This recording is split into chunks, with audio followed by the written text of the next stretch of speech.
Halo semuanya, perkenalkan nama saya Albert Fananim Fuseng dari SMA Katolik Saint Louis 2 Surabaya. Sekarang saya sudah kelas 12 dan beberapa bulan lagi bakal lulus. Nah, untuk teman-teman semua nih, biasanya di SMA ada satu pertanyaan nih yang sering banget ditanyain, terutama pas-pas kita mau lulus seperti saat ini. Pertanyaannya, setelah lulus mau kemana? Nah, biasanya ada banyak nih jawaban dari orang-orang. Ada yang jawabnya mau kuliah dulu, ada yang mau langsung kerja, ada juga yang mau istirahat dulu dengan ngambil gap year. Nah, untuk saya sendiri sih, saya rencananya mau kuliah dulu. Kenapa? Pertama, saya masih senang belajar, masih senang baca-baca, mempelajari hal baru, sehingga saya masih mau melanjutkan belajar di perkuliahan. Dan menurut saya memang di masa muda seperti sekarang ini, itu yang paling efektif untuk belajar. Menurut saya bila kita baru belajarnya itu pas kita sudah tua, itu agak terlambat dan nggak se-efektif seperti saat kita muda seperti sekarang ini. Yang kedua, tentu saja mau dong ada gelar di belakang nama kita. Apalagi kan gelarnya itu sesuai dengan jurusan kita, sehingga juga akan mempermudah kita dalam mencari pekerjaan yang sesuai dengan spesialisasi yang sesuai dengan jurusan kita itu. Seperti misal kita mendapat gelar sarjana komputer, tentu saja akan lebih mudah untuk kita mencari pekerjaan yang berhubungan dengan komputer. Nah, tapi kuliah ada satu masalah nih, biayanya mahal. Nah, tentu saja ya untuk orang-orang seperti saya yang agak kesulitan dalam masalah biaya, ya saya jadi berpikir untuk mencoba berusaha untuk mendapatkan beasiswa. Ada satu nih beasiswa yang saya incar, yaitu beasiswa untuk berkuliah di Jepang. Namanya Monkubu Gakusho. Kenapa saya incar beasiswa ini? Pertama, kuliahnya gratis. Dan nggak stop di situ, beasiswanya juga memberikan biaya hidup tiap bulannya sebesar 177.000 yen. Bayangin tuh, mantap sudah sudah kuliahnya gratis, dikasih biaya hidup yang jumlahnya juga gak main. Kesempatan emas banget tuh. Nah, tapi syaratnya apa aja sih? Untuk saya yang merupakan murid dari Ranhaipa, itu persyaratannya dilihat dari nilai-nilai rapor saya, dimulai dari bahasa Inggris, matematika, dan mata pelajaran di ranah IPA yaitu biologi, kimia, fisika, kimia, dan minat. Nilai-nilainya itu harus di 84 ke atas semua untuk nilai rata-rata di tiap semester mulai dari semester 1 sampai dengan semester 5 di SMA ini. Untuk kalian yang IPS yang mungkin tertarik juga, itu persyaratannya tidak berbeda jauh dengan yang di ranah IPA, yaitu matematika, bahasa Inggris, dan pelajaran ranah IPS, yaitu ekonomi, geografi, sosiologi, dan sejarah. Yang berbeda hanya kalian harus perlu juga sertifikat JLPT minimal tingkat N3. Untuk yang IPA tidak masalah kalau misalnya kalian belum punya JLPT-nya ini. Ya, tapi kalau kalian punya lebih bagus lagi. Tapi untuk kalian yang IPS itu wajib. Nah, untuk itu tadi untuk masa beasiswa. Untuk universitasnya bagaimana?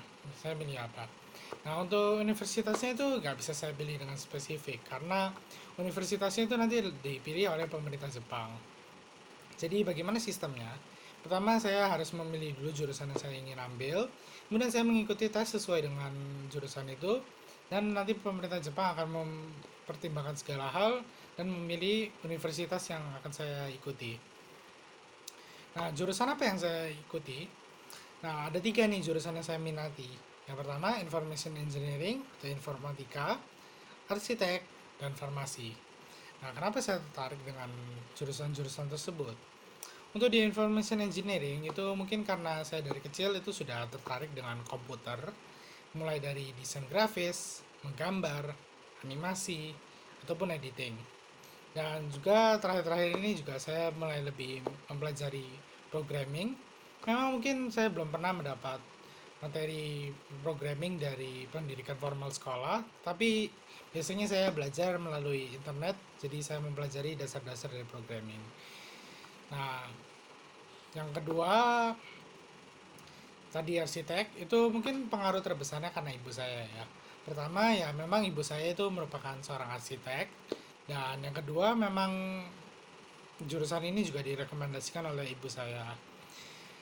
Direkomendasikannya karena pertama ibu saya melihat saya itu suka menggambar, dan diantara semua nilai nilai di rapor saya matnya yang paling bagus. sehingga sangat cocok untuk di arsitek.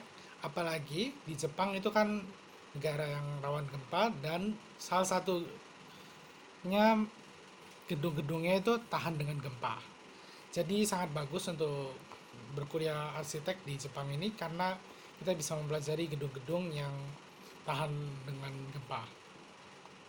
Yang ketiga ada farmasi. Ini karena saya lumayan senang dengan obat-obatan.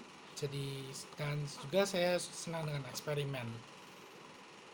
Nah, tapi tentu saja kita juga harus mempersiapkan segala hal karena yang namanya hidup itu gak selalu lancar terus di atas. Seperti halnya roda, hidup itu kadang di atas, kadang di bawah, kadang ngempes. Nah, jadi ya saya juga harus mempersiapkan jalan lain kalau misal sampai saya tidak berhasil untuk mendapat beasiswa itu atau ya kurang sukses lah. Ya, jalan yang persiapan alternatif yang saya sediakan itu adalah bekerja di dunia entertainment, ya seperti perfilman atau literatur seperti menulis buku atau komikus. Jadi itu mungkin karena saya senang dengan beberapa aspek dari entertainment seperti perfilman, menulis cerita, animasi, itu saya senang mengerjakannya. Dan memang ya menurut saya itu pekerjaan yang juga cocok untuk saya.